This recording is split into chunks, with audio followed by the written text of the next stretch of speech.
Hey guys, before we get started in today's episode, I just wanted to mention that I recently created an online community focused around the different roles within the coffee industry. In my experience, I found that there's a ton of gatekeeping within the coffee industry, and some of the courses come at a pretty high price point. So I created this platform for baristas, coffee roasters, green coffee importers, coffee techs, or even coffee fans. This way, the more that you can actually engage within the community, the more that I can cater our content directly towards what you are looking for. And the best part is, it's free. So click the link in the episode's description to join now. What is going on, everyone? Welcome back to the Actually Good Coffee podcast, the show where I talk about all things coffee related, all while I drink a cup of coffee. This past week, we sold 673 pounds of coffee total. If we're looking at the same week last year, we sold 619 pounds of coffee. That's about a, 50 pound increase from last year. Still up from the year previously, but I would like that number to be a little bit higher.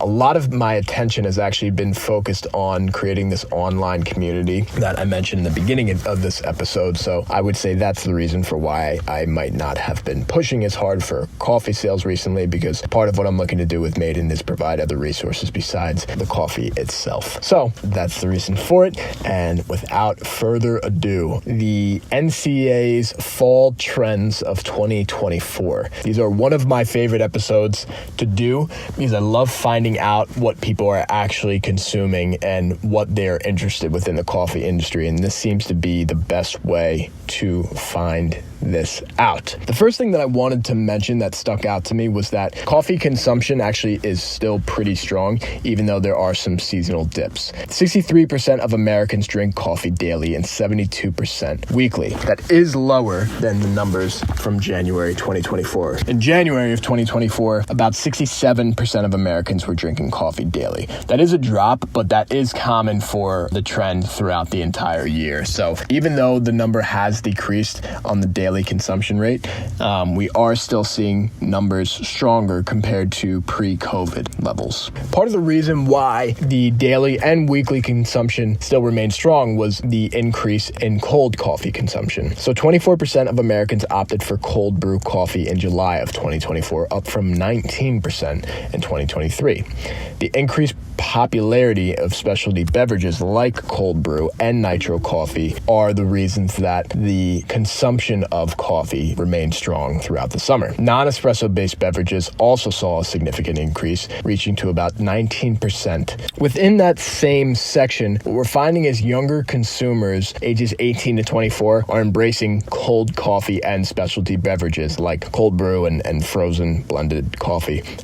With 21% opting for cold coffee. 25 to 39-year-olds are driving the growth of espresso-based beverages like lattes and cappuccinos, with 53% choosing espresso-based drinks. Older consumers still prefer traditional drinks, especially hot coffee. And although we did still see a drop in traditional-based coffee drinks, there's actually a very strong consumption rate for specialty coffee beverages. Just about the same, if not even a little bit more, is what I'm actually seeing. I thought that was pretty interesting. Even in these hot months, you find that specialty coffee consumption is still remaining strong. What we're finding is the Northeast is still leading in coffee consumption, about 69%, especially for cold brew, followed by the West. The final thing that I wanted to touch on was just how coffee is brewed. If you guys remember from last time, what we found was that the traditional drip coffee method when preparing coffee at home is the most common practice, and that trend continues. Drip coffee makers remain the top method, but ready-to-drink coffee and cold brew are still really growing.